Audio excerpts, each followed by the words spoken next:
অর্ণা, তোমার আপুর জন্য খাবার নিয়ে এসো। আমি নিয়ে আসছি। বলেই খ্রস্ত পায়ে রুম ছাড়লেন রেখা বেগম। মায়ের পিছু পিছু অর্ণাও গেল। পেটের মধ্যে কি ঢুকেছিল তোর? সারাদিন খাসনি কেন? সহসা খালি ঘরে ধ্বনিত হলো কৃষাণের গম্ভীর স্বর। হুমায়রা কাচুমাচু ভঙ্গিতে বসে রইল। উত্তর দেওয়ার মতো কোনো শব্দ খুঁজে পেল না। এর মাঝেই কৃষাণ আবারও বলল, আর কথা হচ্ছে, একদিন না খেলে বুঝি মানুষ অজ্ঞান হয়ে যায়? তোকে দেখে এবার সত্যি প্রমাণ পেলাম, মাদ্রাসায় পচা খাবার খাওয়ানো হয়। আর এসব খেয়ে তোর শরীরের অবস্থা এমন, নয়তো এত দুর্বল মানুষ হয়? আমি মোটেও দুর্বল নই। আপনাদের বাড়িতেও তো একদিন না খেয়েছিলাম, তখন কি অজ্ঞান হয়েছিলাম? আজকে একটু শরীর খারাপ ছিল, তাই এমনটা হয়েছে। অবশ্যই এটা তো হওয়ারই ছিল। স্বামীকে না জানিয়ে ঢ্যাং ঢ্যাং করে এখানে এসে পড়েছিস, এটুকু শাস্তি তোর প্রাপ্য। মাদ্রাসায় কি শিখলে এতদিন? স্বামীর অনুমতি ছাড়া কোথাও যাওয়া যায় না, জানিস না? আপনি কথায় কথায় মাদ্রাসা কেন তোলেন? আমি তো আপনাকে অনেকগুলো কল করেছিলাম, আপনিই তো ধরলেন না। তাই বলে না জানিয়ে চলে আসবে? উত্তরে চুপ করে রইল হুমায়রা। বুঝতে পারল সত্যিই তার উচিত হয়নি কৃষাণকে না জানিয়ে আসা। তবে কৃষাণের অধিকার বোধ দেখে আবেশে হৃদয় চূড়ালো। বাধ্য স্ত্রীর মতো বলল, এবারের মতো এই অপরাধীকে ক্ষমা করুন স্বামী সাহেব। এরপর থেকে আপনার স্ত্রী আপনার অনুমতি ছাড়া কোথাও যাবে না। মেয়েটার এমন বাধ্যতায় অবাক হলো কৃষাণ। এক টুকরো ভালো লাগায় ছেয়ে গেল হৃদয়। অজান্তেই ঠোঁটের কোণে ধরা দিল এক স্নিগ্ধ হাসি। এ বেলায় বড্ড আদুরে লাগলো স্ত্রী নামক নারীটিকে। সে হুমায়রার নত মুখ পানে চেয়ে দুষ্টু হেসে বলল, ক্ষমা তো করাই যায়, কারণ তুই ছিল না বলে যে শান্তিতে কাটিয়েছিলাম রাতটা, তাই ক্ষমা করতে অসুবিধা নেই। তরাগ দৃষ্টিতে কৃষাণের দিক তাকালো হুমায়রা। সব ভালো লাগা উবে গেল অমনি। কিন্তু মানুষটার চোখের দিকে তাকিয়ে কেন যেন মনে হলো সে মিথ্যা বলেছে। তাদের কথার মাঝে খাবার হাতে গলা খাকারি দিয়ে রুমে প্রবেশ করলেন রেখা বেগম। দেখলেন কৃষাণ এখনো আগের জায়গাতেই দাঁড়িয়ে আছে। তা দেখে তিনি বললেন, আরে বাবা, তুমি দাঁড়িয়ে আছো কেন? বিছানায় বা চেয়ারে বসো। পরপরই মেয়ের উদ্দেশ্যে আদেশ ছুড়লেন। এই অর্ণা, তোর দুলাভাইকে একটা চেয়ার এনে দে তো। দরকার নেই, আমি এভাবেই ঠিক আছে। আপনি আপনার কাজে মন দিন। কি বেয়াদব ছেলে রে বাবা। থাকগে দাঁড়িয়েই, তার কি।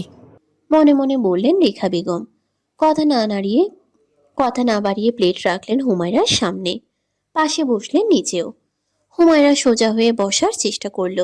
হাত বাড়িয়ে ভাতের প্লেট ধরতে নিবে এর আগে রেখা বেগম বললেন। বলেই মুখের সামনে লোকমা ধরলেন তিনি। দুই জোড়া বিস্ময় আবির্ভূত দৃষ্টি নিক্ষিপ্ত হলো তার উপর। বিস্ময়ে কোটর থেকে চোখ জোড়া বেরিয়ে আসতে চাচ্ছে অর্ণার। হুমায়রা তো হা করতেই ভুলে গেছে। শুধু স্বাভাবিক রয়ে গেল কৃষাণ। সে অদ্ভুত দৃষ্টিতে সকলকে পর্যবেক্ষণ করছে। হুমায়রাকে থম মেরে থাকতে দেখে ধমকে উঠল। এই, হাঁ করছিস না কেন? কৃষাণের এমন চড়া গলায় এক লহমায় স্বাভাবিক অবস্থায় ফিরে এলো হুমায়রা ও অর্ণা। রেখা বেগম নিজেই খানিক ভড়কে গেছেন। ভদ্রমহিলা নিজের স্বামীর থেকেও কখনো এমন ধমক ভদ্রমহিলা নিজের স্বামী থেকেও কখনো এমন ধমক খাননি। উল্টো স্বামীকেই তুচ্ছহারা করে ছাড়েন। আর এই ছেলে কিনা মামি শাশুড়ির সামনে এমন ধমক দেয়, আবার কিনা তুই সম্বোধন করে। তার ভাবনার মাঝে ভাত মুখে পুরে নিল হুমায়রা। তৎক্ষণাৎ ভাবনার জগৎ থেকে বেরিয়ে এলেন তিনি। হয়তো রেগে আছে বিধায় তুই বলছে। তার অত শত ভেবে কাজ নেই। আর কোনো কথা বলল না কেউই। শুধু মাঝে মাঝে হুমায়রার ভাত চিবানোর শব্দ শোনা গেল। মা মারা যাওয়ার পরেই প্রথম কারো হাতে ভাত খাচ্ছে হুমায়রা। তাও আবার সে মানুষটার হাত থেকে যার একটু ভালোবাসা পাওয়ার জন্য সবসময় কাঙ্গাল হয়ে থাকতো। এই বেলায় এসে সেই মানুষটার একটুখানি যত্নেই দুনিয়ার সবচেয়ে সুখী মানুষ মনে হচ্ছে নিজেকে। হোক না তা লোক দেখানো, যত্ন তো করছে। কেন যেন কান্না পাচ্ছে মেয়েটার। শ্বাস টেনে টেনে নিজেকে বারংবার সামলানোর চেষ্টা চালাচ্ছে। খাবারের শেষ পর্যায়ে হুমায়রার উদ্দেশ্যে কৃষাণ বলল, ব্যাগপত্র কিছু এনেছিলে? কোথায় সেসব? কেন, এখন ব্যাগপত্র দিয়ে কি করবে? ভ্রুকুচকে জানতে চাইলেন রেখা বেগম। বাসায় চলে যাব। এ মা, সে কি কথা? এমন রাতে বাসায় যাবে মানে? আজ রাতটা থেকে যাও। না। না বললে হবে না। এমন রাতের বেলায় কোথাও যেতে দিচ্ছি না আমি। উত্তরে কিছু বলল না কৃষাণ। হাত দিয়ে ঘাড় ডলল। তাকে চুপ থাকতে দেখে সম্মতির লক্ষণ ভেবে রুম ত্যাগ করলেন রেখা বেগম। রুম খালি হলো নিমিষেই। দাঁড়িয়ে আছেন কেন, বসুন। হুমায়রার কথার পৃষ্ঠে কিছুক্ষণ চুপ রইল কৃষাণ। কিছু একটা ভেবে বলল, আচ্ছা, তুই থাক তাহলে। আমি এখানে থাকতে পারবো না। নিজের রুম ছেড়ে থাকতে পারি না আমি। বলে উল্টো ঘুরে হাঁটা দিল কৃষাণ। কদম ফেলতেই টান পড়ল হাতে। কবজিতে উপলব্ধি করলো একটা নরম হাতের। পরপর শুনতে পেল হাতের মালকিনের আকুতি ভরা স্বর। দয়া করে যাবেন না, আজকের জন্য একটু থেকে যান না। কৃষাণের মনে হলো জান কোরবান দিলেও কম হবে এই কণ্ঠের পরিপ্রেক্ষিতে। এতটা মায়াভরা আবদার প্রত্যাখ্যান করার মতো বখাটে কি হয়েছে কৃষাণ মির্জা? তড়িৎ পিছু ফিরে তাকালো সে। পূর্ণ দৃষ্টিতে পর্যবেক্ষণ করলো সামনের রমণীকে। তখন কান্না আটকানোর চেষ্টা করার ফলস্বরূপ এখনো চোখের নিচে বিন্দু বিন্দু অশ্রুকণা জমা হয়ে আছে হুমায়রার। সেদিকে তাকিয়ে কি জানি কি হলো কঠোর মানবের। সহসা হুমায়রার সামনে ঝুঁকলো সে। আঙ্গুল এগিয়ে হালকা করে টোকা মেরে অশ্রুকণা দিয়ে সরিয়ে দিল। নিরেট স্বরে বলল, আমি থাকলে তুই খুশি? তড়িৎ উপর নিচ মাথা ঝাঁকালো হুমায়রা। মুখে বলল। হুম। সাথে সাথেই ধপাস করে বিছানায় শুয়ে পড়ল কৃষাণ। বলল, তাহলে না হয় আজকে একটু মানিয়ে নিলাম। মুচকি হাসল হুমায়রা। ভিতরের ভয়টা কেটে গেল নিমিষেই। সে জানে কৃষাণ চলে গেলে তার উপর দিয়ে আরেক দফা ঝড় বইয়ে দিতেন রেখা বেগম। বলতেন সে ইচ্ছে করে কৃষাণকে ডেকে এনেছে। তারপর শুরু হতো সেই পরিচিত অত্যাচার। গভীর রাতের অদ্ভুত নিস্তব্ধতা তখন ধরনের প্রতিটি কোণকে আচ্ছন্ন করে ফেলেছে। কোলাহলপূর্ণ পরিবেশ বিলীন হয়েছে নিদ্রা রাজ্যে। চাঁদের ম্লান আলো ক্ষণে ক্ষণে উকিঝুঁকি দিচ্ছে জানালার পর্দা ভেদ করে। সহসা ঘুমের মধ্যে বুকের উপর একজোড়া নরম হাতের উপস্থিতি টের পেল কৃষাণ। কারো তপ্ত নিঃশ্বাসের তালে মৃদু মৃদু দোলে উঠছে তার বুকের ঘন লোমগুলো। তন্দ্রাচ্ছন্ন চোখ জোড়া হালকা কুঞ্চিত হলো। নিভু নিভু চোখে চাইতেই নিজের সাথে আবিষ্কার করলো গভীর ঘুমে তলিয়ে থাকা এক ঘুমন্ত পরীকে। তার বুকে মুখ গুজে বেশ আরামে ঘুমিয়ে আছে হুমায়রা। দুনিয়ার সব শান্তি যেন এখানেই খুঁজে নিয়েছে সে। ঘুমের ঘোরে তার হিজাব প্রায় খুলে গেছে। কপালে গলায় উড়ে উড়ে পড়া কগাছি অবাধ্য কেশরাশি যেন এক অন্যরকম মোহ সৃষ্টি করছে মেয়েটার মাঝে। যেই মোহের মাধুরীতে নিজেকে মুহূর্তেই হারিয়ে ফেলল কৃষাণ। হুমায়রাকে নিজের থেকে সরানোর চেষ্টা করলো না। উল্টো মিটমিটে আলোয় ঘুমন্ত হুমায়রার কোমল দেহখানা জড়িয়ে নিল নিজের সাথে। ফের পাড়ি জমালো ঘুমের দৃশ্যে। নিমিষেই ঘুচে গেল তাদের মধ্যবর্তী দূরত্ব। নিস্তব্ধতা চিরে ধরনের বুকে প্রতিধ্বনিত হলো ফজরের আজানের শব্দ। আজানের শব্দ কর্ণপাত হতেই খানিক নড়ে উঠল হুমায়রা। অমনি নিজেকে অনুভব করলো কোনো শক্ত বাঁধনের মধ্যে।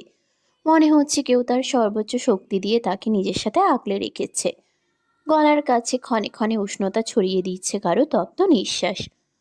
রয়ে শয়ে ঘুম ঘুম চোখ জোড়া মেলে তাকালো সে। দেখতে পেল এক সুঠামদেহী মানবকে। তাকে আষ্টে পৃষ্ঠে জড়িয়ে গলার মসৃণ ত্বকে মুখ গুজে নিশ্চিন্তে ঘুমাচ্ছে কৃষাণ। ঘুমে নিভু নিভু চোখ জোড়া এবেলায় বড় বড় হয়ে গেল হুমায়রার। পলক ফেলতে ভুলে বসল। অপলক চিত্তে চেয়ে রইল মানুষটার পানে। এভাবেই কিছুক্ষণ থম মেরে রইল হুমায়রা। পরপর নামাজের জন্য দেরি হয়ে যাচ্ছে দেখে আস্তে করে কৃষাণের থেকে নিজেকে ছাড়াতে চাইল। তবে মানুষটার শক্ত বাঁধনের থেকে ছাড়াতে সক্ষম হলো না। বার কয়েক ব্যর্থ হওয়ার পর বাধ্য হয়ে মৃদুস্বরে ডাকল। শুনছেন? কোনো উত্তর পাওয়া গেল না অপর পক্ষ থেকে। শুনছেন? কৃষাণ হালকা ধাক্কা দিয়ে ডাকলো হুমায়রা। এই বেলায় ঘুম খানেক হালকা হলো কৃষাণের। বিরক্তিতে ভ্রুজোড়া কুঁচকে গেল ছেলেটার। এর মাঝেই আবারও কর্ণপাত হলো সেই স্বর। শুনতে পাচ্ছেন? একটু ছাড়। কথা সম্পূর্ণ করতে পারল না হুমায়রা। মাঝপথেই শোনা গেল ঘুমন্ত মানবের মোহগ্রস্ত কণ্ঠ। একটু ঘুমোতে দে না হুজুরনি। কালকে সারা রাত ঘুমোতে পারেনি তোর জন্য। ক্ষণিকের জন্য ভূমিকম্পের মতো কেঁপে উঠল হুমায়রার নরম সরম কায়া। মানুষটার ঘুম জড়ানো কণ্ঠ আর কথা বলার দরুন তার পুরুষালী ঠোঁটের স্পর্শ গলায় লাগতেই পায়ের তলা শুদ্ধ শিউরে উঠল।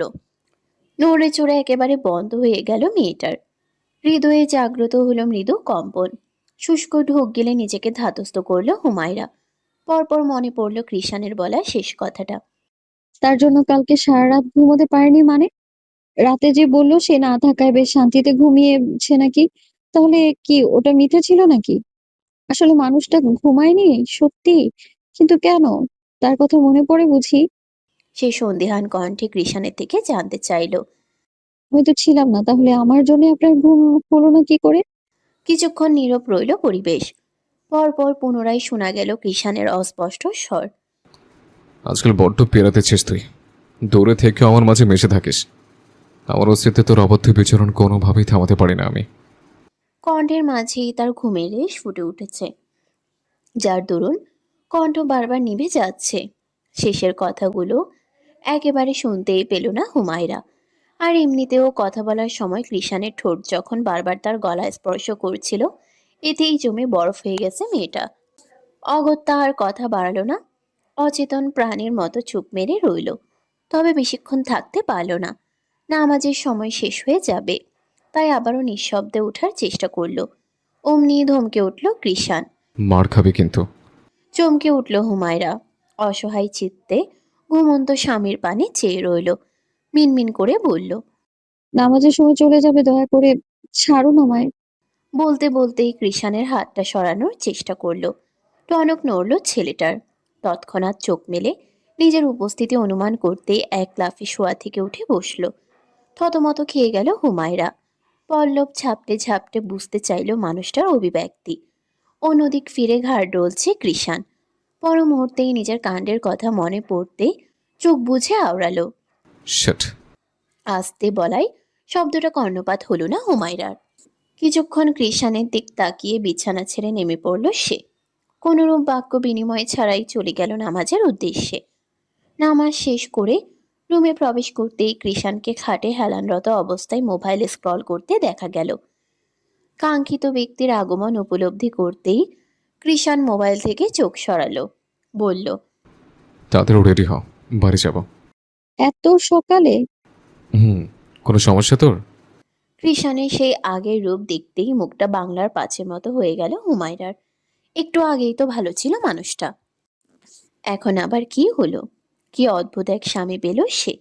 এক্ষুনি ভালো আবার এক্ষুনি খিটখিটে। আমার কোনো সমস্যা নেই। আপনি তো রাতেও খেলেন না। মামুনি এত করে বলার পরেও সকালেও না খেয়ে চলে যাবেন? নিজের বাসাতেই খাই না, এখানে খাবো? তারপর যেখানে একজন মানুষের খাবার মেলে না। চোখ ছোট ছোট হয়ে গেল হুমায়রার। প্রশ্নসূচক দৃষ্টি নিক্ষেপ করে বলল। কোন মানুষের খাবার মেলে না? তোর। সোজা সাপটা জবাব কৃষানের। আতকে উঠল হুমায়রা। লোকটা কি বুঝতে পেরে গেল সব? মামনিকে না আবার কিছু বলে বসে। ওনার তো কথা মুখে আটকায় না। পরে তার মামনি সবকিছুর জন্য তাকে দোষারোপ করবে। কিন্তু বুঝলো কিভাবে? কিরে, এমন সিরিয়াস হয়ে গেলি কেন? সত্যি কি তোকে খাবার দেয় না নাকি? কৃষানের কণ্ঠে ভাবনায় ছেদ পড়ল হুমায়রার। তৎক্ষণাৎ সেদিকে ধ্যান দিল। দেখল তার দিকেই ভ্রুকুচকে তাকিয়ে আছে মানুষটা। তাহলে এতক্ষণ মজা করছিল উনি? ধুর, সেও না। নিজের সকল ভাবনার ইতি টানল হুমায়রা। নিজেকে ধাতস্থ করে বলল। আমাকে তো রাতেও নিজের হাতে খাইয়ে দিলে দেখলেন, তাহলে আমাকে কেন খাবার দিবে না? হুম, সেটাই। দেখলাম তো সবই। আচ্ছা, এখন যা বলেছি সেটা কর। কথাগুলোর আড়ালে কেমন যেন রহস্য রহস্য লাগলো হুমায়রার। তবে কথা বাড়ালো না সে। চুপচাপ ব্যাগ থেকে বোরকা আর হিজাব নিয়ে চলল মিররের সামনে। অতঃপর ব্যাগপত্র গুছিয়ে তৈরি হয়ে গেল মিনিট দশেকের মধ্যেই। হুমায়রাকে পরিপাটি দেখতেই বিছানা ছেড়ে উঠে দাঁড়ালো কৃষান। পরপর হাঁটা দিল বাইরের উদ্দেশ্যে। একটু দাঁড়ান, মামুনিকে বলে আসি। তার কথার মাঝেই সেখানে উপস্থিত হলেন রেখা বেগম। এমন সাত সকালে হুমায়রা কৃষানকে বেরোতে দেখে চোখ বড় বড় হয়ে গেল তার। বিস্ময় নিয়ে বলল। এ মা, এত সকালে কোথায় যাচ্ছিস তোরা? বাসায় চলে যাচ্ছি মামুনি। আপনারা নিজেদের খেয়াল রাখবেন। অনেকেই ঘুমায়। হ্যাঁ, একেবারে খেয়ে দিয়ে যাস। এটা কোনো যাওয়ার সময় হলো নাকি? না মামুনি, আপনি অর্ণাকে বলে দিন। বলেই হাঁটা দিল হুমায়রা। দরজার বাইরে দাঁড়িয়েছিল কৃষান। হুমায়রা আসতেই তার হাতে 500 টাকার একটা নোট ধরিয়ে দিল। বলল। এটা অর্ণাকে দিয়ে আয়। বিস্ময়ে চোখ বড় বড় হয়ে গেল মেয়েটার। তৎক্ষণাৎ টাকাটা ফিরিয়ে দিতে উদ্যত হলো। বলতে নিল। এসবের কি দরকার? তোকে বলেছি এত বেশি বুঝতে? কৃষানের ধমকের পৃষ্ঠে আর কিছু বলা হয়ে উঠল না হুমায়রার দ্বারা। বাদ্য সৈনিকের মতো আবারও ঘরের ভিতর ঢুকলো সে। মামুনির হাতে টাকাটা ধরিয়ে দিয়ে বলল।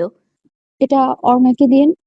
মুখ দেখে মনে হলো না ভদ্রমহিলা সন্তুষ্ট হয়েছেন, তবে মুখে মেকি হাসি ঝুলিয়ে বললেন। আরে এসবে কি দরকার ছিল? সমস্যা নেই মামুনি। আচ্ছা আসি। ভালো থাকবেন। আসসালামু আলাইকুম। বাড়ির মূল ফটক পেরিয়ে দেখা মিলল কৃষাণের।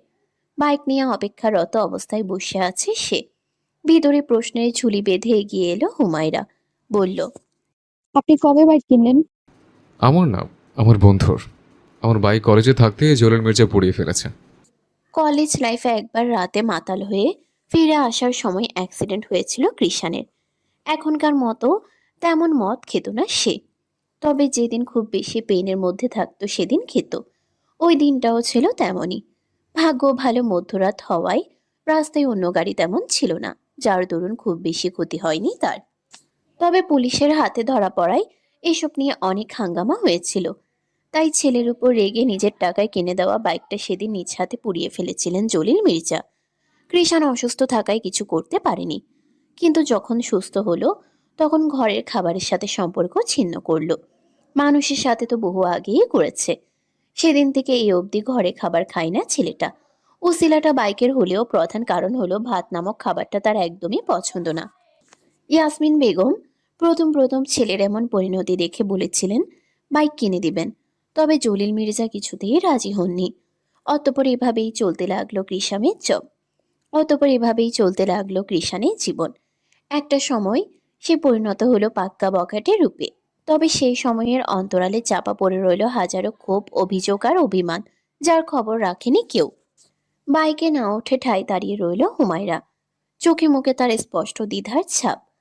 তাকে এক পলক অবলোকন করে কৃষাণ প্রশ্ন ছুড়ল। তুই কি এখানে দাঁড়িয়ে থাকবি? তাহলে থাক, আমি চলে যাই। কিভাবে উঠবো? জীবনে কোনোদিন বাইকের ধারে কাছেও যায়নি হুমায়রা, যার দরুন কিভাবে উঠে বসবে সেটাই মাথায় ঢুকছে না তার। দীর্ঘশ্বাস ফেলল কৃষাণ। চোখ দিয়ে ফুটপ্যাক ইশারা করে বলল। এখানে পা দিয়ে আমার কাঁধে ভর রেখে উঠে পড়। কৃষাণের কথা মতোই দুরু দুরু বুকে বাইকে উঠে বসলো হুমায়রা। সাথে সাথে বাইক স্টার্ট করলো কৃষাণ। অন্ধকার চিরে প্রকৃতিতে নেমে এসেছে হালকা আলো রেখা। আলো আধারের সংমিশ্রণ এক অপূর্ব সৌন্দর্য তুলে ধরেছে প্রকৃতির মাঝে। মৃদু হাওয়ায় থেমে থেমে দুলে উঠছে গাছের পাতারা। রাস্তাঘাট তখন মানব শূন্য। হাতে গোনা দু একটা দোকান খোলা হয়েছে, তবে সেখানে ক্রেতাদের বালাই নেই। আশেপাশের এমন নীরবতা যেন সৃষ্টি করছে অজানা এক রোমাঞ্চকর অনুভূতি। কিন্তু সেই অনুভূতি বেশিক্ষণ স্থায়ী হলো না হুমায়রার মাঝে। কিছু দূর যেতেই শো শো গতিতে বয়ে চলা ঠান্ডা বাতাস এসে গায়ে লাগতেই শরীর কাঁটা দিয়ে উঠছে মেয়েটার। হেলমেটের ফাঁক দিয়ে বের করে রাখা চোখগুলো বারবার বুজে আসতে চাইছে তীব্র বায়ুর সংস্পর্শে। ভিউ মিররে হুমায়রার অবস্থা চোখ এড়ালো না কৃষাণের। তৎক্ষণাৎ স্পিড কিছুটা কমিয়ে দিল সে। স্বস্তি মিলল মেয়েটার। সন্তুষ্টির হাসি ফুটল ঠোঁটে। তবে তা দৃষ্টিগোচর হলো না কৃষাণের। সহসা নীরবতা ভেঙে মিররের দিকে তাকিয়ে প্রশ্ন ছুড়ল। তোর বাবা মা কবে মারা গেছে? আমার যখন 5 বছর ছিল তখন আম্মু মারা গেছেন। বাবা এখনো জীবিত। শেষের বাক্যটা কর্ণপাত হতেই চমকালো কৃষাণ। কিছুক্ষণ অপলক চিত্তে তাকিয়ে রইল মিররে প্রতিফলিত হওয়া রমণীর পানে। বিস্ময় নিয়ে জানতে চাইল। সে কি বিয়ে করে ফেলেছে? হুম। কখন করেছিল? আম্মু মারা যাওয়ার 3 মাস পর। উত্তর দেওয়ার মতো কোনো শব্দ খুঁজে পেল না কৃষাণ। থম মেরে রইল কিছু পল। পরপর শান্ত কণ্ঠে বলল। তাহলে কি তুই 5 বছর থেকে মামা বাড়িতে থাকিস? হুম। ছোট উত্তর হুমায়রার। এরপর আর কোনো কথা শোনা গেল না মানুষটার। একেবারে নিশ্চুপ হয়ে রইল সারাটা পথ। কিছু কি ভাবছে সে? আধুনিকতার ছোঁয়ায় গড়ে ওঠা আলিশান মির্জা ভবনের সামনে এসে বাইক থামল কৃষাণের। বাইক থামতেই কৃষাণের দোকাত আঁকড়ে ধরে রাখা হুমায়রার হাত জোড়া আলগা হলো। সাবধানতা বজায় রেখে নেমে দাঁড়ালো সে। পরপর কৃষাণও বাইক স্ট্যান্ড করে সামনে হাঁটা ধরল। পিছন পিছন ধীর পায়ে চলল হুমায়রা। বাড়ির মূল ফটকে কৃষাণের পা পড়তেই ভিতর থেকে ভেসে আসলো ইয়াসমিন বেগমের কণ্ঠ। সারা রাত কোথায় ছিলি তুই? নেশার সাথে সাথে এখন কি আবার বাইরেও রাত? আসসালামু আলাইকুম আম্মু। পিছন থেকে চেনা জানা মিষ্টি কণ্ঠের সালাম কর্ণপাত হতেই থেমে গেলেন ইয়াসমিন বেগম। হুমায়রাকে দেখতেই মুখে হাসি ফুটল তার, কণ্ঠে খানিক বিস্ময় নিয়ে সালামের উত্তর করলেন। ওয়ালাইকুম আসসালাম। তুমি কখন এলে? আর কার সাথে আসলে? এই মাত্রই এলাম, আপনার ছেলের সাথে এসেছি। অবিশ্বাস্য চোখে ছেলের পানে চাইলেন ভদ্রমহিলা। ততক্ষণে কৃষাণ নিজের রুমের কাছে চলে গেছে। তিনি সন্দিহান কণ্ঠে জানতে চাইলেন, ও কি কাল তোমাদের বাসায় ছিল? জি। ও, সেটা বলে দিলেই তো হতো। টাকার কথা ছাড়া মুখ দিয়ে আর কোনো কথাই বের হয় না নবাবজাদার। উত্তরে কিছু বলল না হুমায়রা। পা বাড়ালো রুমের উদ্দেশ্যে। রুমে প্রবেশ করা মাত্রই দেখতে পেল কৃষাণ উবর হয়ে বিছানায় গা এলিয়ে দিয়েছে। নিঃশব্দে এগিয়ে এসে বোরকা আর হিজাব খুলে নির্ধারিত স্থানে রাখলো। পরপর রুম ছেড়ে বের হয় সে। ভ্যাপসা গরমে গা জ্বালা করার মতো অবস্থা। রাস্তাঘাট যেন সদ্য আগুনে পোড়া লোহার পাত। খালি পায়ে কারো সেথায় পা রাখার অযোগ্য। ভার্সিটির গেট থেকে বেরিয়ে রাস্তার কাঠফাটার উদ্দেশ্যে দাঁড়ালো চার বন্ধু। আজকে সকালের আড্ডায় অংশগ্রহণ করতে পারেনি কৃষাণ। ঘুম থেকে উঠতে দেরি হয়ে গেছে, যার দরুন ঠিক টাইমে ক্লাসেই উপস্থিত হতে পারেনি সে। ইদানিং কৃষাণের এমন অনুপস্থিতিতে তার উপর সন্দেহের পাল্লা ভারী হয়ে আসছে বাকি তিন বন্ধুর। পদে পদে সন্দেহের চোখে তাকে পরখ করছে তারা। গতকাল এমন তাড়াহুড়ো করে কোথায় গিয়েছিলে? সাইফুলের প্রশ্নে কোনো ভাবাবেগ দেখা গেল না কৃষাণের মাঝে। সে আগে থেকেই প্রস্তুত ছিল প্রশ্নটার জন্য। হাতে থাকা সিগারেটে একটা টান বসালো। উড়ন্ত ধোঁয়ার পানে তাকিয়ে বলল, গিয়েছিলাম একটা কাজে।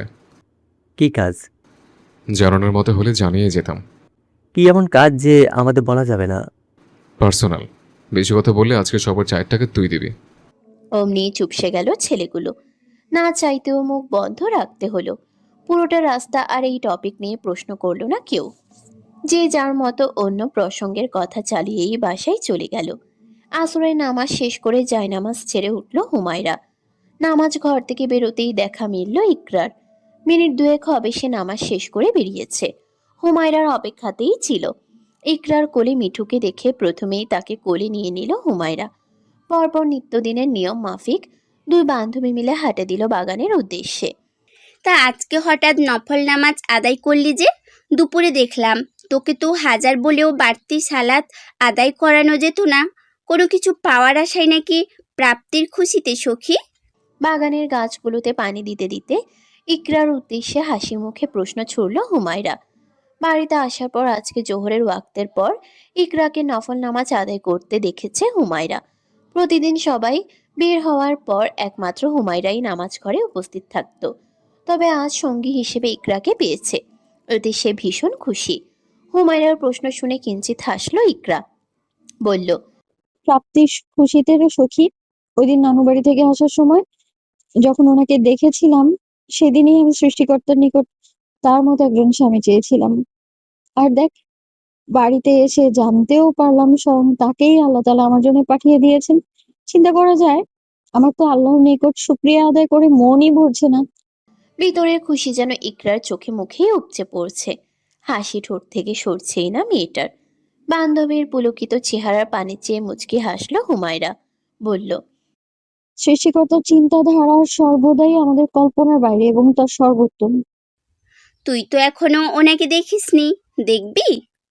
তোমার ভালো পুরুষকে তুমিই মন ভরে দেখো প্রিয় সখী, আর আমি দেখবো আমার বখাটে স্বামীকে। হাই রাব্বা, আমার বখাটে ভাইয়ার প্রেমে দেখছি একেবারে হাবুডুবু খাচ্ছ। তা কবে থেকে এত গভীর প্রেম হলো শুনি? হুম হুম। দুষ্টু হাসি ঠোঁটে রেখে জানতে চাইল ইকরা। কথা বলার মাঝে এক পা করে হুমায়রার দিকে এগোতে লাগলো, যেন সামনের রমণী একজন বড় আসামি, আর তাকে জেরা করতে নিজের পদক্ষেপ এগিয়ে নিচ্ছে সে। দৃশ্যটা লক্ষ্য করতেই চোখ ছোট ছোট হয়ে গেল হুমায়রার।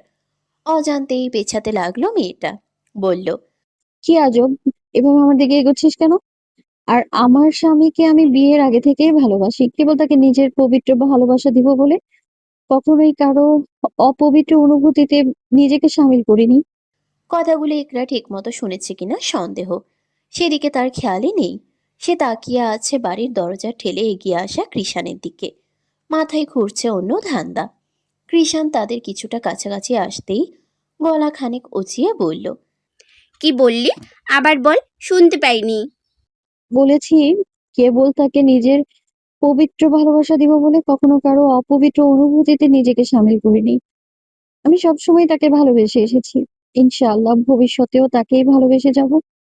কিছুটা জোর গলায় উত্তর করল হুমায়রা। ইকরার কদমের সাথে তাল মিলিয়ে পেছাতে পেছাতে তার দিকে মুখ করে কথা বলছে সে। পিছনের কিছু দৃষ্টিগোচর হচ্ছে না। সহসা কারো শক্ত বুকে পিঠ ঠেকতেই থমকে গেল মেয়েটা।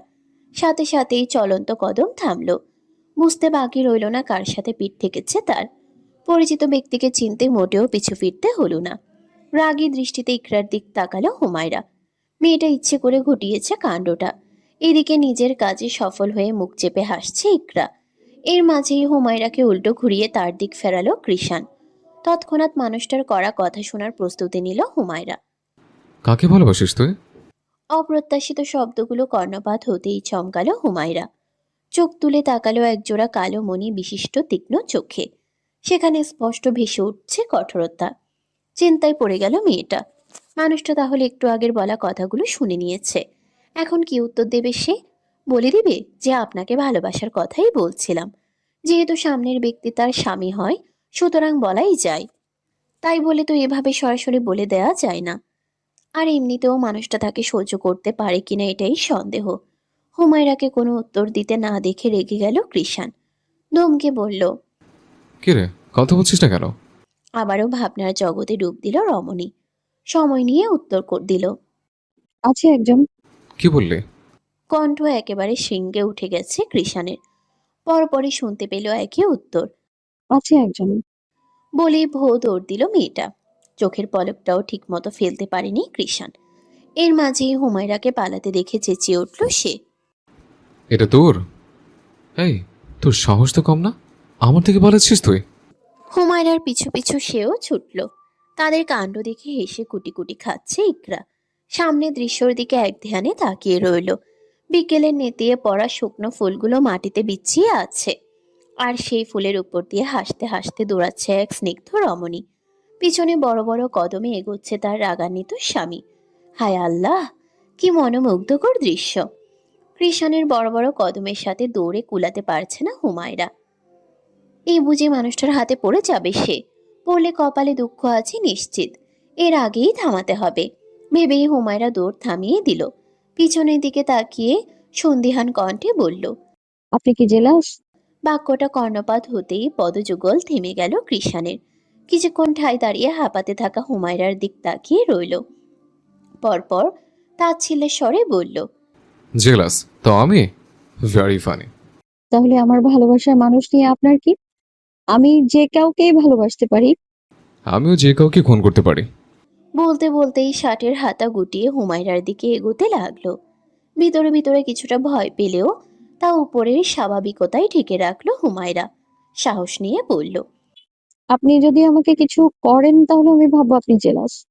ভ্রুজোড়া বেঁকে গেল কৃষাণের। পূর্ণ দৃষ্টিতে পর্যবেক্ষণ করলো সামনে রমণীকে। বলল। বড্ড কথা বলতে শিখে গেছিস। আমার সামনে অন্য কাউকে ভালোবাসার কথা বলিস, আবার লুকিয়েও রাখিস। তাড়াতাড়ি বল, কাকে ভালোবাসিস, না তো জান নিয়ে নেব তোর। বলবি না সখী? পরিস্থিতি বিগড়ে যেতে দেখে এগিয়ে এলো ইকরা। পরপর কৃষাণের উদ্দেশ্যে বলল। তুমি যেহেতু জেলাসি না, তাহলে এত কিছু জেনে তোমার লাভ কি শুনি?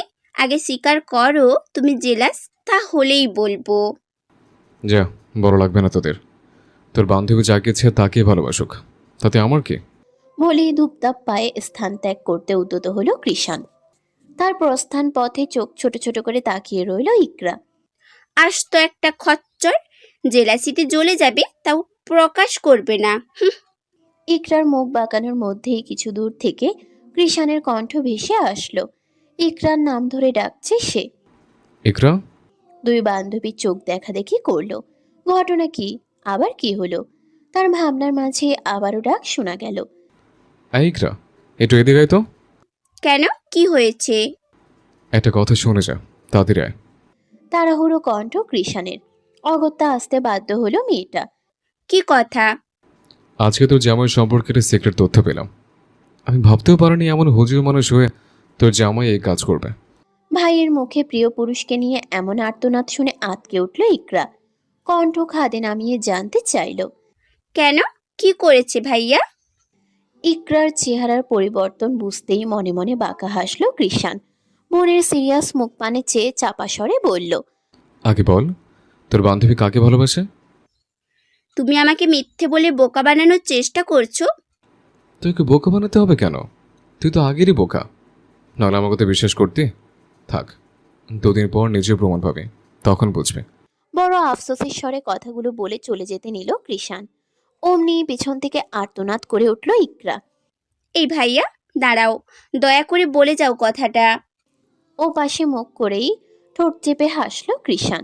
সামনে ফিরল আগের মতো সিরিয়াস ভঙ্গিতে। তাহলে বল, তোর বান্ধবী কাকে ভালোবাসে? মলিন মুখে কিছুক্ষণ চুপ মেরে রইল মেয়েটা।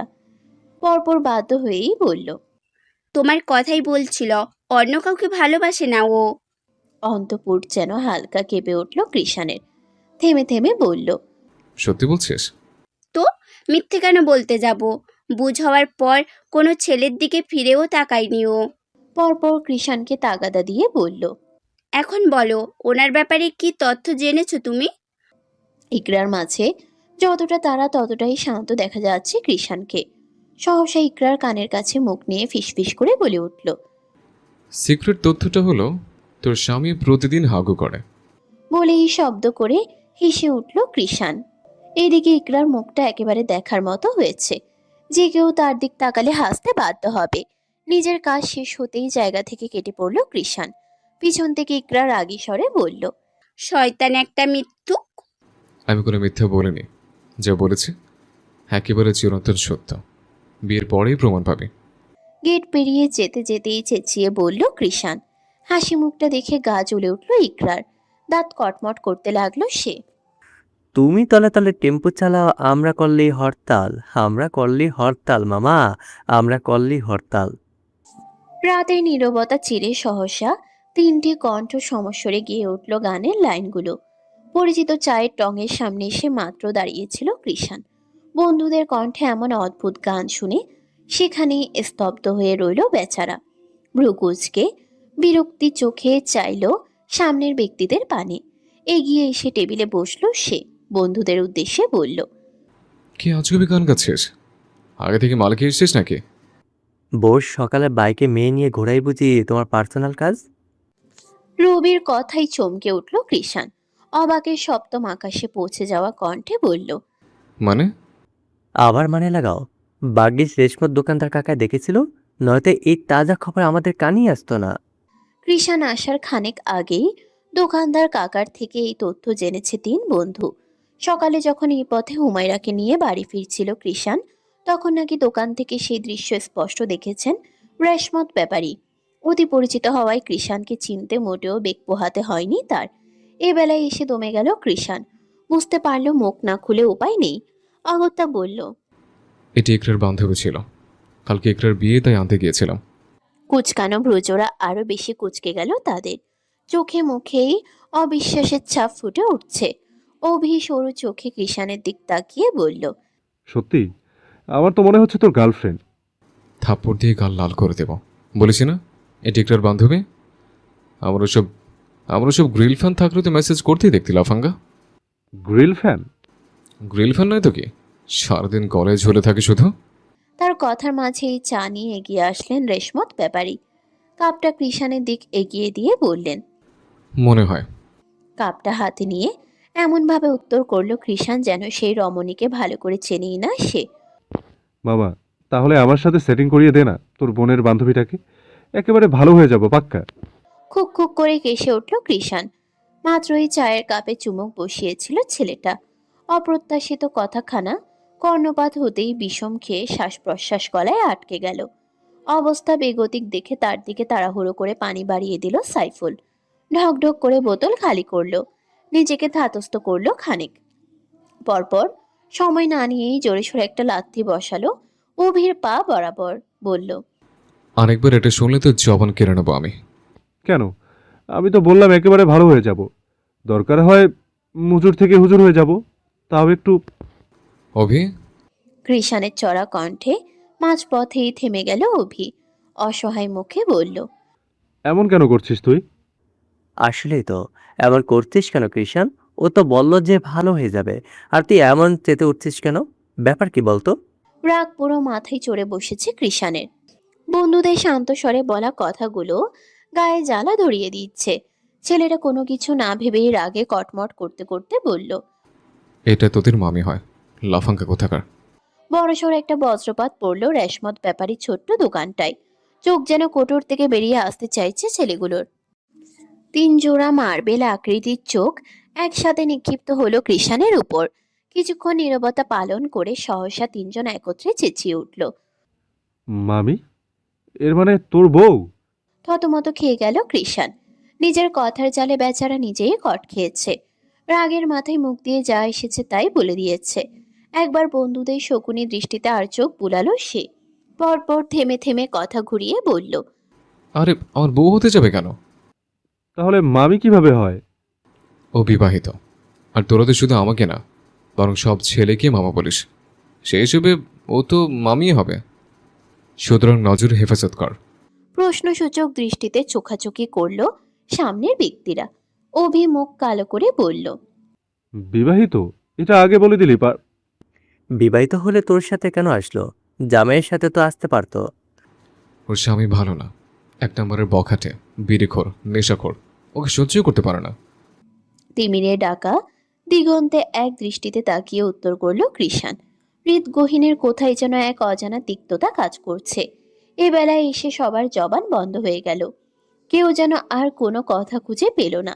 চোখ বেয়ে অনর্গল জলধারা গড়িয়ে পড়ছে হুমায়রার। বাঁ চোখটা ক্রমান্বয়ে ভয়ঙ্কর লাল হয়ে উঠছে। সাথে অসহনীয় ব্যথা ধীরে ধীরে পুরো মস্তিষ্কে ছড়িয়ে পড়ছে। তার সামনেই বসে আছেন নাজমিন বেগম ও ইয়াসমিন বেগম। ইকরা মোবাইল হাতে বারবার এপাশ থেকে ওপাশে হেঁটে বেড়াচ্ছে। কৃষানের নাম্বারে লাগাতার কল করে যাচ্ছে, তবে বরাবরের মতোই কোনো রেসপন্স আসছে না অপর পক্ষ থেকে। তোমার ছেলে ফোন ধরছে না তো আম্মু? অসহায় চিত্তে বলল ইকরা। মেয়ের মুখ পানে চেয়ে দীর্ঘশ্বাস ফেললেন ইয়াসমিন বেগম। বললেন, তোর বাপ চাচারা তো একটু আগে বাইরে থেকে ফিরলেন, তখন বললেই তো হতো। আচ্ছা, আমি গিয়ে বলে দেখি। না না, দরকার নেই আম্মু। আমি দোয়া পড়ে নিয়েছি, ইনশাল্লাহ ভালো হয়ে যাবে এমনিতেই। শাশুড়ির কথায় প্রবল নিষেধাজ্ঞা জানিয়ে বলে উঠল হুমায়রা। তার কথায় রেগে গেল ইকরা। বলল, তখনও তো একই কথা বলেছিলি। আমি জিজ্ঞেস করলাম চোখে কোনো সমস্যা হচ্ছে কি না, তুই বললি কিছুই না, পানি দিলে চলে যাবে। আর এখন কি অবস্থা হয়েছে? বিকেলের দিকে বাগান থেকে ফেরার সময় হঠাৎ চোখে একটা পোকা পড়েছিল হুমায়রার। প্রথমে খানিক জ্বালা করলেও ইকরা পোকাটাকে বের করে দেওয়ার পর আর জ্বালা করেনি। শুধু চোখের ভিতর একটু আনইজি ফিল হচ্ছিল। তবে সেটাকে তেমন গ্রাহ্য করেনি মেয়েটা। ভেবেছিল পানি দিলেই চলে যাবে, কিন্তু এমন হয়ে যাবে কে জানতো। আরও কবার চেষ্টা করে দেখ ধরে কিনা, না হলে তোর বড় আব্বুকে পাঠাবো। বড় আম্মুর কণ্ঠে হুমায়রার থেকে দৃষ্টি সরিয়ে আনলো ইকরা। পরপর আদেশ অনুযায়ী ভাইয়ের নাম্বারে আবারও কল লাগালো। মসজিদের মাইকে একের পর এক মধুময় কণ্ঠে ঈশার আজান ধ্বনিত হচ্ছে। কেউ কেউ সকল ব্যস্ততা ছেড়ে ছুটে চলেছে আল্লাহর পবিত্র ঘরে। আবার কেউ বা এই আহ্বানে সাড়া দেওয়ার প্রয়োজন বোধ করছে না, যেন এই ক্ষণস্থায়ী জীবনকেই একমাত্র আপন করে নিয়েছে তারা। তেমনই একদল ছেলে নিয়ে গড়া কৃষাণদের দলটা। আশেপাশের কোনো কিছুতেই তাদের তোয়াক্কা নেই। তারা চলে নিজ গন্তব্যে, যেখানে ফলস্বরূপ পাওয়া যায় এক অন্ধকার জগৎ। হাঁটতে হাঁটতে একটা সময় নিজেদের কাঙ্ক্ষিত স্থানে পৌঁছালো কৃষাণরা। বটগাছটাকে ঘিরে বসে পড়ল রবি, সাইফুল ও অভি। কৃষাণ বসার সময় একবার প্যান্টের পকেটে ভাইব্রেট হতে থাকা ফোনটা হাতে নিল।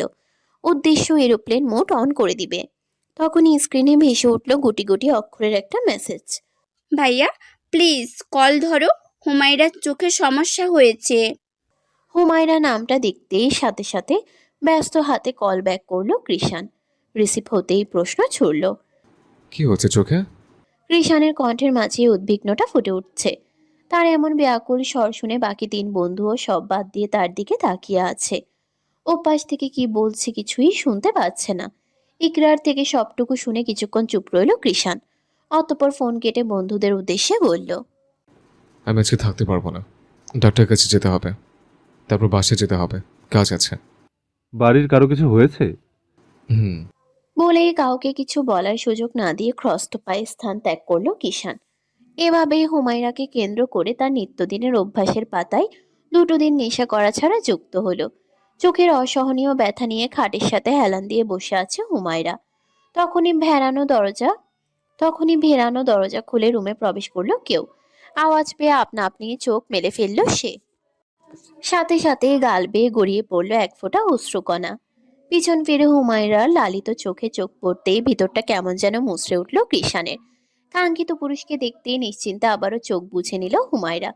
চোখ বন্ধরত অবস্থাতেই বুঝতে পারলো মানুষটা তার দিকে এগিয়ে আসছে। চোখ খোল। গম্ভীর অথচ শান্ত কণ্ঠের পরিপ্রেক্ষিতে বাধ্য মেয়ের মতো চোখ খুলে তাকালো হুমায়রা। ড্রপ হাতে মুখের উপর ঝুঁকে থাকা স্বামীকে নজরে আসতেই অস্বস্তি নিয়ে হালকা ঢোক গিলল। মিহিস্বরে বলল, এখন দিতে পারবো না, নামাজ আদায় করে খাবার খেয়ে এসো, দিব। কথা বলার মাঝেই চোখ বেয়ে অঝরে অশ্রুকণা গড়িয়ে পড়ছে মেয়েটার। তা দেখে চোখ বন্ধ করে ফেলল কৃষাণ। অশান্ত স্বরে বলল। চোখ বন্ধ কর। সাথে সাথেই চোখ বন্ধ করে ফেলল হুমায়রা। একটু থেমে কৃষাণ প্রশ্ন ছুড়ল, এই অবস্থা নিয়ে নামাজ কিভাবে পড়বি তুই? পড়তে পারবো, হতে পারে অজুর পানির উসিলায়ও চোখ ভালো হয়ে যেতে পারে। আবারও চোখ খুলে ফেলল মেয়েটা। কথার সাথে অজান্তেই চোখ জোড়া খুলে যাচ্ছে। সেদিকে তাকিয়ে অস্থিরতা বেড়ে যাচ্ছে কৃষাণের। সে ক্ষীণ স্বরে বলল, চোখ বন্ধ কর হুজুরনি। তোর লালিত আঁখি আমার শক্ত বুক এফর ওফর করে দিচ্ছে। শেষের কথাটা শুনতে পেল না হুমায়রা, কারণ কৃষাণ শোনার মতো করে বলেইনি। স্বামীর কথা মতো চোখ বন্ধ করে নিল রমণী। এমনিতেও তার নিজেরই কষ্ট হয় চোখ খুললে, তবে তা খুলেও থাকতে পারে না। আর যেন চোখ খুলতে না দেখি। হুমায়রার বন্ধ চোখে তাকিয়ে শাসানো সুরে বলল কৃষাণ, একটু ইকরাকে ডেকে দিন। কেন? আপনি তো বললেন চোখ না খুলতে, চোখ না খুলে নামাজ ঘরে যাব কি করে আমি? কিছুক্ষণ নীরব রইল পরিবেশ। সময় নিয়ে সামনে থেকে উত্তর আসলো।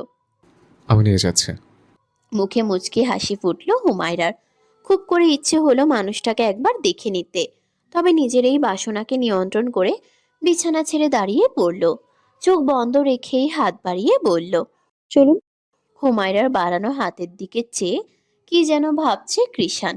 এদিকে কাঙ্ক্ষিত ব্যক্তির কোনরূপ সাড়া না পেয়ে কপালে ভাঁজ পড়ল হুমায়রার। মুখ খুলে কিছু বলতে নিবে এর আগেই নিজেকে শূন্যে অনুভব করলো। বিস্ময়ে হতবিহ্বল হয়ে তৎক্ষণাৎ কৃষাণের গলা পেঁচিয়ে ধরল মেয়েটা। মিহিস্বরে থেমে থেমে বলল, আপনি কি করলেন? গন্তব্যে পৌঁছানোর সিক্রেট পথ খুঁজলাম, যে পথের পথিক হিসেবে কেবল একজনকে ঠাঁই দিলাম। শেষের লাইনটা মনে মনে বলায় কানে পৌঁছালো না হুমায়রার। প্রথম বাক্যটা শুনতেই মেয়েটা চুপ মেরে গেছে। লজ্জায় গাল দুটো রক্তিম বর্ণ ধারণ করেছে। ভিতর দেশে বইছে প্রবল সুনামি। সজ্ঞানে আজ প্রথম কৃষাণ তাকে কোলে নিয়েছে।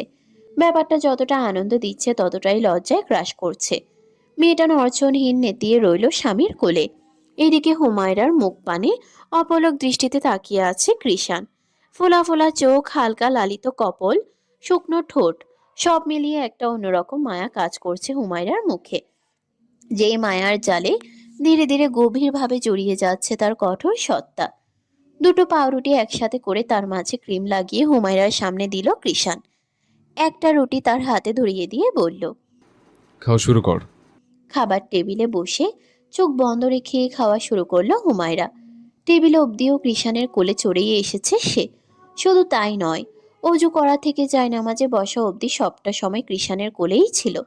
রুটিতে একটা কামড় বসিয়ে হুমায়রা বলে উঠল, আপনি খেয়েছেন? হুম। হুমায়রার বরাবর অপর পাশের একটা চেয়ারে বসতে বসতে উত্তর করলো কৃষাণ। পরপরই লাইটার জ্বালিয়ে একটা সিগারেট ধরিয়ে দিল। চারদিকে ছড়িয়ে পড়ল নিকোটিনের বিষাক্ত গন্ধ। কান্নার দরুন নাক বন্ধ থাকায় সে গন্ধ বেশি একটা প্রভাব ফেলল না হুমায়রার মাঝে। তবে বুঝতে পারল কৃষাণ সিগারেট খাচ্ছে। সে ওসবে মনোযোগ না দিয়ে জিজ্ঞেস করলো, কি খেয়েছেন? বার্গার। কোনরূপ ঘাটতারামি ছাড়াই শান্ত কণ্ঠের জবাব ভেসে আসলো। মানুষটার শান্ত কণ্ঠে খানিক সাহস পেল হুমায়রা। বলল, আপনি সবসময় এসব হাবিজাবি খেয়ে কেন নিজের ক্ষতি করছেন? কথাটা মোটেও পছন্দ হলো না কৃষাণের। সে কপাল কুঁচকে বলল, তাতে তোর কি? তোকে না আমার ব্যাপারে ভাবতে নিষেধ করেছে? আমি না ভাবলে কে ভাববে? আমার তো এক আপনি ছাড়া আর কেউ নেই। আপনার কিছু হলে আমি কার পরিচয় বাঁচবো? কথাগুলো কর্ণপাত হতেই থমকালো কৃষাণ। হাতে থাকা সিগারেটটাও যেন পড়ে যেতে চাইল। সকল বিরক্তি লোপ পেয়ে হৃৎকোটরে আশ্রে পড়ল এক প্রশান্তিময় অনুভূতি। কুচকুচে কালো মণি বিশিষ্ট চোখ জোড়া যেন পলক ফেলতে ভুলে বসলো। অপলক চিত্তে তাকিয়ে রইল সামনে থাকা মায়াবী মুখপানে। পরিবেশ অত্যাধিক শান্ত হয়ে যাওয়ায় হালকা চোখ মেলে মানুষটার দিক তাকালো হুমায়রা। ও নিয়ে আকস্মাৎ চোখাচোখিতে ভরকে গিয়ে চোখ বন্ধ করে ফেলল। কিছুক্ষণ নীরব থেকেও যখন উত্তর পেল না তখন মিনমিন করে বলল, কিছু বলছেন না যে? চুপচাপ খাবার শেষ কর, তোকে ড্রপ দিয়ে ঘুমাবো আমি। বখাটের স্বামী এভাবে তো ঘরে ফিরে মধ্যরাতে এখন নাকি আবার সে ঘুমোবে? আপন মনে বিড়বিড় করলো হুমায়রা। বুঝতে পারলো সামনের ব্যক্তির সাথে কথা বাড়িয়ে লাভ নেই। অগত্যা চুপচাপ খেতে লাগলো। তুলতুলে বিছানায় এনে হুমায়রাকে তার বালিশে সোজা করে শুয়ে দিল কৃষাণ। পরপর ড্রপ হাতে কিছুটা ঝুঁকলো হুমায়রার উপর। মানুষটা তপ্ত নিঃশ্বাস চোখে মুখে পড়তেই ক্ষণে ক্ষণে শিউরে উঠছে মেয়েটার পেলব কায়া। তবে উপরে উপরে নিজেকে সম্পূর্ণ স্বাভাবিক রাখার চেষ্টা চালালো। এর মাঝেই ভেসে আসলো মানুষটার অত্যাধিক মোলায়েম স্বর। চোখ খোল। ভেতরের সকল অস্থিরতা সাইডে রেখে স্বামীর আদেশ মোতাবেক চোখ খুলে তাকালো হুমায়রা। আর একটু ঝুঁকে এলো কৃষাণ। এবার দুজনে নিঃশ্বাস বাড়ি খেতে লাগলো। কৃষাণের শ্বাস স্বাভাবিকের তুলনায় দ্রুত বলে মনে হলো হুমায়রার কাছে। মানুষটা কেমন যেন অস্বাভাবিক লাগছে।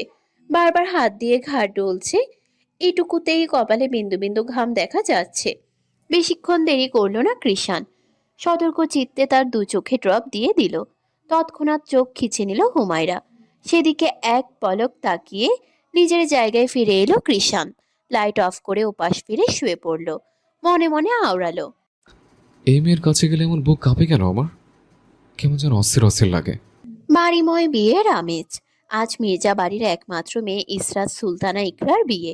একমাত্র মেয়ের খাতিরে বেশ আয়োজন করে বিয়ে দেওয়ার কথা থাকলেও সেটা থেকে বিরত থাকলেন মির্জা পরিবার। সম্পূর্ণ ইসলামিকভাবে পর পক্ষ থেকে হাতে গোনা ৫-৬ জন লোক এসে বিয়ে পড়িয়ে মেয়ে নিয়ে যাবেন। কোনোরূপ আনুষ্ঠানিকতা নেই। এটাই দু পরিবারের সিদ্ধান্ত। বিয়ে উপলক্ষে আত্মীয়র মাঝে শুধু ইকরার একমাত্র ফুপি আমেনা মির্জাকে আমন্ত্রণ করা হয়েছে। তবে ভদ্রমহিলার নাকি শরীর খারাপ, তাই দুই মেয়ে আরিবা ও আয়াতকে পাঠিয়ে দিয়েছেন তিনি। বড় মেয়ে আরিবা বয়সে ইকরার সমান, আর ছোট মেয়ে আয়াত তাদের থেকে 2 বছরের ছোট। এবার স্কুল থেকে এসএসসি দিবে সে। মেয়েটা বড্ড বেশি কথা বলে। আসার পর থেকে একের পর এক প্রশ্ন করেই যাচ্ছে হুমায়রাকে, সবগুলো প্রশ্নই কৃষাণকে জড়িয়ে। ব্যাপারটা কেমন যেন অস্বাভাবিক লাগছে হুমায়রার কাছে। সে কিছু প্রশ্নের উত্তর দিচ্ছে তো কিছু এড়িয়ে যাচ্ছে। শান্তিমতো ইকরার হাতে মেহেদিটাও পরাতে পারছে না প্রশ্নের জন্য। কিষান ভাই কি এখনো নেশা করেন? এই, তুই চুপ হবি না? আর একটা কথা বললে তোকে বাসায় রেখে আসবো। এই জন্যই আম্মুকে বলেছিলাম এই গর্দভটাকে না পাঠাতে। আয়াতের কথার পৃষ্ঠে এবার তাকে ধমকে উঠল আরিবা। তা দেখে অগোচরে ভেঙচি কাটলো মেয়েটা। পাশ থেকে ইকরা বলল, থাক, বকিস না। নে আয়াত, এবার তুই মেহেন্দি লাগা আমার শেষে। মুচকি হাসলো আয়াত। ইকরার জায়গায় বসে মেহেদি লাগাতে ব্যস্ত হলো। মেহেদি দেওয়ার পুরোটা সময় হুমায়রার দিক তাকিয়েছিল সে। হাতের দিক মনোযোগ রেখেও তা বুঝতে পারলো হুমায়রা। কিছু বলবে? না না, এমনিতে দেখছিলাম আপনাকে। উত্তরে মুচকি হাসলো হুমায়রা। পরপর মনোযোগ দিল মেহেদি আর্টে। সাদা টি শার্টের উপর কালো জিন্সের জ্যাকেট পরে ভার্সিটির জন্য তৈরি হলো কৃষাণ। দু হাতে চুলগুলো পিছনে ঠেলে দর্পণে নিজেকে একবার পর্যবেক্ষণ করলো। সবকিছু একদম পারফেক্ট দেখে শীষ বাজাতে বাজাতে মিঠুকে যাওয়ার আগে একবার কোলে নেওয়ার উদ্দেশ্যে বারান্দার দিক হাঁটা ধরল। মাঝপথেই শুনতে পেল রিনরিনে কণ্ঠের মিষ্টি ডাক। শুনছেন? শুনছেন? ডাক্তার মাঝে কি ছিল জানা নেই কৃষাণের। চলন্ত যুগ চলন্ত পদযুগল মুহূর্তেই থেমে গেল তার। একটা দাগের মাঝেও বুঝি এতটা মায়া থাকে। তার ভাবনার মাঝেই হুমায়রা সংকীর্ণ কণ্ঠে আবারও ডেকে উঠল, শুনছেন? হ্যাঁ শুনছি তো, খুব করে শুনছে। এই শুনছেন শুনছেন বলেই তো দিন দিন আমার আমিটাকে বারবার এরকমের মায়া জড়িয়ে নিচ্ছিস। আসলে এক তোর ডাক ছাড়া অন্য কোনো ডাক শুনতে আমার এই বখাটে মন বড্ড নারাজ। সহসা ভিতরের সত্তা হতে বাক্যগুলো ধ্বনিত হলো। তবে তা মুখ অবধি পৌঁছানোর সুযোগ দিল না কৃষাণ মির্জা। তার আগেই নিজের পরিচিত গাম্ভীর্যতা নিয়ে ঘুরে তাকালো সে। সামনে দেখতে পেল একটা দ্বিধান্বিত মুখ। এক পল মুখটিকে পরখ করে ভ্রুকুচকে বলল, কে চায়? মানুষটার ভারী কণ্ঠে খানিক মিয়ে গেল হুমায়রা। নিজেকে ধাতস্থ করে সময় নিয়ে বলল, আপনি কি আজকে ইউনিভার্সিটিতে যাবেন? দেখে বুঝতে পারছিস না? উত্তরে বলার মতো শব্দ খুঁজে পেল না হুমায়রা। অগত্যা মাথা নিচু করে রইল। পরপর রুম থেকে বেরোতে নেবে এর আগেই শুনতে পেল মানুষটার কণ্ঠ। সকালে ড্রপ দিয়েছিলে? দাঁত দিয়ে জিভ কাটলো মেয়েটা। সে তো ভুলেই বসেছে এসব। চোখ ভালো হয়ে গেছে বিধায় আর মাথাতেই আনেনি ড্রপের কথা। মিনমিন করে সাফাই গিয়ে বলল, আসলে চোখ তো ভালো হয়ে গেছে, তাই আর দেইনি। চোখ ভালো হয়ে গেলে দিতে হবে না কে বলেছে তোকে? এমবিবিএস ডাক্তার নাকি তুই? আচ্ছা, আমি ইকরাকে দিয়ে ড্রপ নিয়ে নেব, আপনি চিন্তা করবেন না। তোকে নিয়ে চিন্তা করে কে? আমি তো জাস্ট তোকে কোলে নেওয়া থেকে নিজেকে বাঁচানোর জন্য বলছে। মানে কি পরিমাণ ঘাটতেরা লোক ভাবা যায়? তাকে নিয়ে ভাববে, যত্ন নিবে, অথচ তা কোনোভাবেই স্বীকার করবে না। আর আর সেও যে কেন লোকটার সাথে কথা বাড়াতে যায়, সে কি ভুলে যায় এটা আর কেউ নয়, তার একমাত্র বখাটে স্বামী। তার ভাবনার মাঝেই তাকে পাশ কাটিয়ে রুম ছেড়ে বেরিয়ে পড়ল কৃষাণ। হুমায়রাও আর দাঁড়িয়ে থাকলো না। গতবারের মতো এবারও বিশ্বাস রাখলো মানুষটা ঠিক সময়ে চলে আসবে। আসসালামু আলাইকুম। কেমন আছেন কিষান ভাই? ড্রয়িং রুমে আসতেই কৃষাণের সামনে পড়ল আয়াত। বরাবরের মতোই সামনের ব্যক্তির বিনয়ী কণ্ঠকে উপেক্ষা করলো কৃষাণ। হাঁটার মধ্যেই ছোট করে জবাব দিল, ভালো। পৃষ্ঠে তার সম্পর্কে কিছু জানতেও চাইল না। এতে দমল না কিশোরী। কণ্ঠে আগের মতোই উচ্ছ্বাস মিশিয়ে বলল, ভার্সিটি যাচ্ছেন? আজকে তো ইকরা আপুর বিয়ে, তাও ভার্সিটি যাবেন? ইকরার বিয়ে শব্দটা শুনতেই থেমে গেল কৃষাণ। প্রথমেই মাথায় আসলো আজাদের কথা। বিয়ে মানে তো ওই লাফাঙ্গা আজকে এখানে আসবে ভাইয়ের সাথে। সে তো অত সব ভাবেইনি। তাহলে তো আজকে ভার্সিটি যাওয়া যাবে না কোনোভাবেই। ওইটাকে নজরে রাখতে হবে। যা ভাবা তাই কাজ। যেভাবে ক্রস্ত পায়ে নিচে নেমেছিল ঠিক সেভাবেই আবারও রুমে ফিরে গেল সে। তার কাণ্ড কারখানা কিছুই মাথায় ঢুকলো না আয়াতের। তবে কৃষাণ যে ভার্সিটি যায়নি এতেই মহাখুশি মেয়েটা। মনে মনে তো ভেবেই নিয়েছে কৃষাণ তার জন্যই যায়নি। এইদিকে রান্নাঘরে যাওয়ার সময় পুরোটা ঘটনাই চোখে পড়ল হুমায়রার।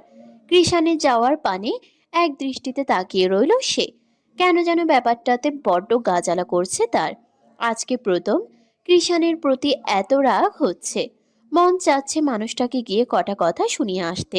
সে যখন জিজ্ঞেস করলো আজকেও কি ভার্সিটি যাচ্ছেন, তাকে কি তেরা উত্তরটাই না দিল। আর এখন কিনা ডিরেক্ট ভার্সিটি যাওয়ার মতই পাল্টে ফিরল। বখাটে পুরুষ। ভাবি, আপনি কি ভাইয়াকে নিষেধ করেননি আজকে ভার্সিটিতে যেতে?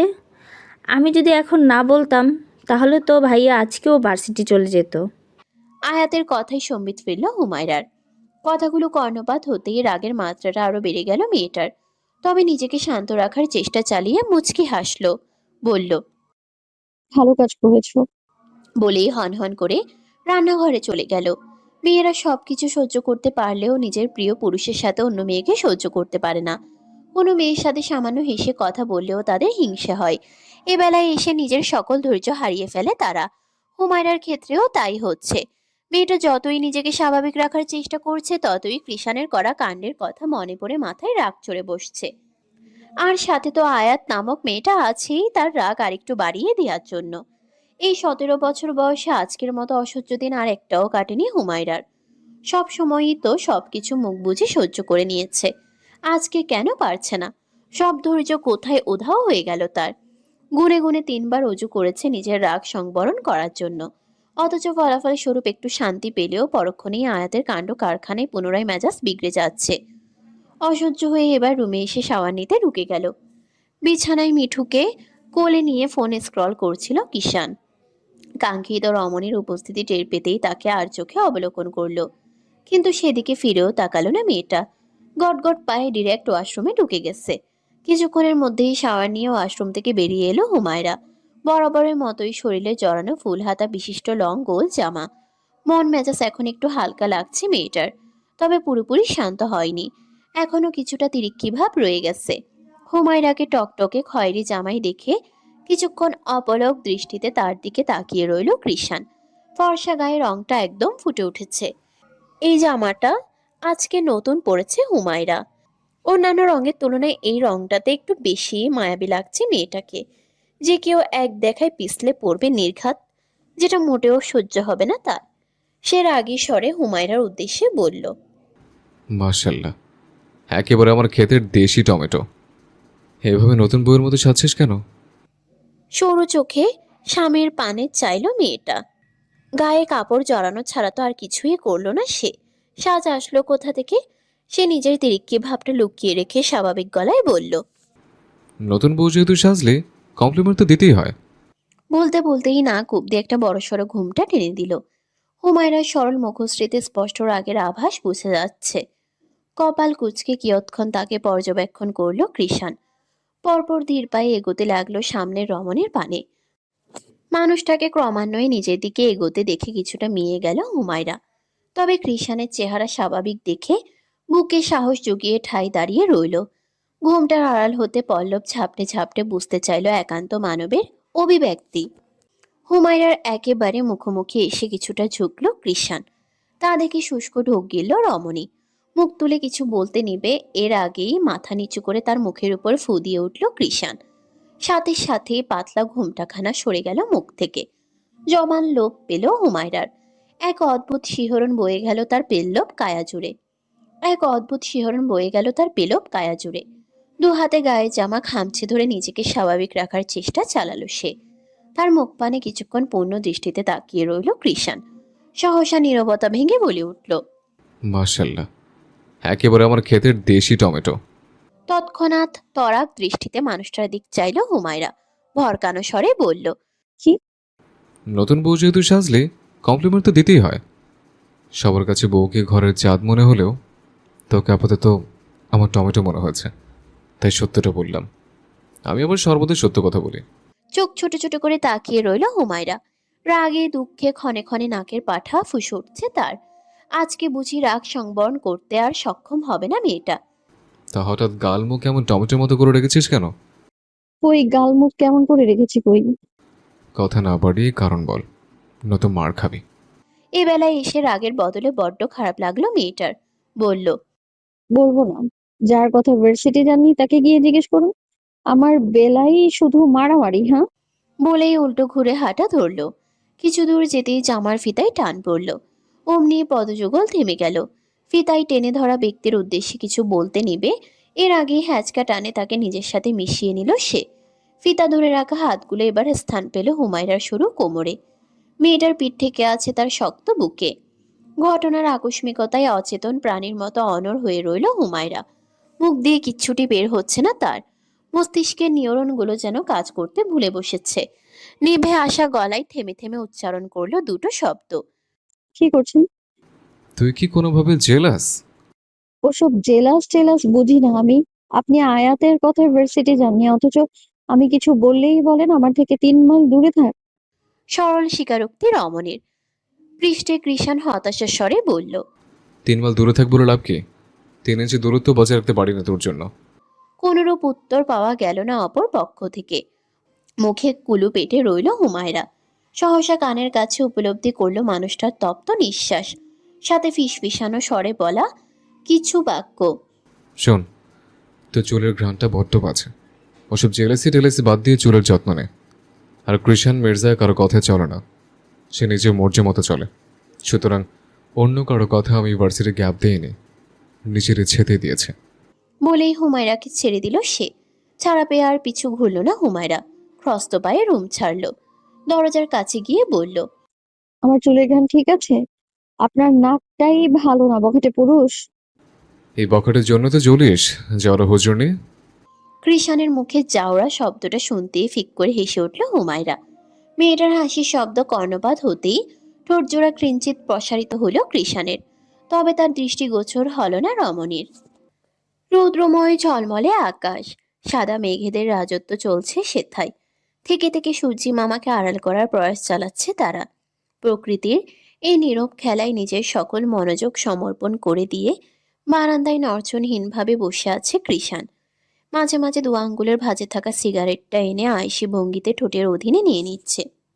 মনে হচ্ছে এটাই যেন তার একমাত্র কর্ম, যেখানে নিজের সমস্ত সুখ খুঁজে নিয়েছে সে।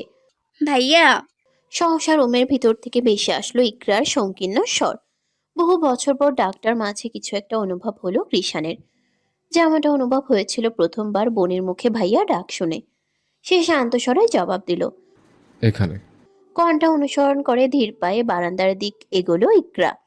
কোনরূপ কথাবার্তাহীন গিয়ে বসে পড়ল কৃষাণের পাশে।